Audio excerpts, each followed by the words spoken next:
SFI రాష్ట్ర అధ్యక్షులు 4 రోజుల పాటు కరీంనగర్ జిల్లా కేంద్రంలో రాష్ట్ర స్థాయి శిక్షణ తరగతులు నిర్వహించడం జరిగింది.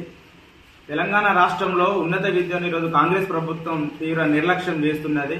ఇప్పటికీ ఈ రాష్ట్రంలో ఉన్న ప్రభుత్వ యూనివర్సిటీలను ఈరోజు నిర్వీర్యం చేస్తున్నది. కేవలం యూనివర్సిటీలో వైస్ ఛాన్సలర్ మాత్రం నియమించారు కానీ ఈరోజు యూనివర్సిటీలో ఎక్కడ వేసిన సమస్యలు అక్కడనే ఉన్నాయి. కాబట్టి తక్షణమే ఈ రాష్ట్రంలో ఈరోజు యూనివర్సిటీలో ఉన్న సమస్యలను పరిష్కరించాలని, దాంతోపాటు ఈరోజు ప్రభుత్వ యూనివర్సిటీలో ఉన్న కోర్సులను ఈరోజు సెల్ఫ్ ఫైనాన్స్ చేసారు. సెల్ఫ్ ఫైనాన్స్ కోర్సు మార్చడం వల్ల విద్యార్థులు ఈరోజు వేలాది రూపాయల ఫీజులు ఈరోజు ప్రభుత్వానికి చెల్లిస్తున్న పరిస్థితి ఉన్నది. తక్షణమే ఈ రాష్ట్ర ప్రభుత్వం సెల్ఫ్ ఫైనాన్స్ కోర్సును రెగ్యులేట్ చేయాలి. దాంతోపాటు విద్యార్థులకు యూనివర్సిటీలో మౌలిక వసతులు కల్పించాలని, దాంతోపాటు ఇప్పటి వరకు కూడా professor, assistant professor, associate professor సంబంధించిన పోస్టులను ఈ రాష్ట్ర ప్రభుత్వం ఇప్పటివరకు భర్తీ చేయలేదు.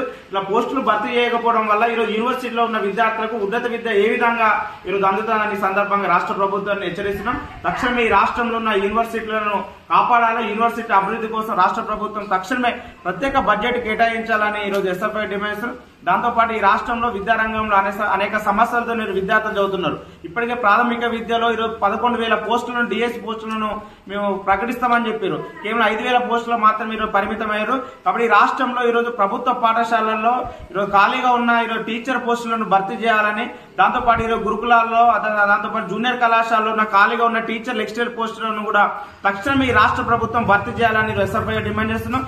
దాంతోపాటు ఈ రాష్ట్రంలో సంక్షేమ ఆశ్రయ గృహాలు ఈరోజు అరకొర వసతులతో ఈరోజు విద్యార్థులు అద్దె భవనాల్లో కొనసాగుతున్నారు. ఈరోజు గత ప్రభుత్వం ఏ విధంగా వ్యవహరిస్తుందో సంక్షేమ రంగం పైన నిర్లక్ష్యంగా అదే తరహాలో ఈరోజు కాంగ్రెస్ ప్రభుత్వం వ్యవహరిస్తున్నది. కాబట్టి తక్షణమే ఈ రాష్ట్రంలో సంక్షేమ రంగంను అభివృద్ధి చేయాలి. సంక్షేమ రంగంలో అద్దె భవనాలు కొనసాగుతున్న గురుకులాలకు, దాంతోపాటు సంక్షేమ కళాశాల హాస్టళ్లకు సొంత భవనాలు నిర్మించాలని ఎస్ఎఫ్ఐ రాష్ట్ర ప్రభుత్వాన్ని ఈరోజు కోరడం జరుగుతుంది. ఈ రాష్ట్రంలో విద్యారంగ సమస్యలను రాష్ట్ర ప్రభుత్వం పరిష్కరించకుంటే రానున్న రోజుల్లో పెద్ద ఎత్తున ఆందోళన చేస్తామని సందర్భంగా హెచ్చరిస్తున్నాం.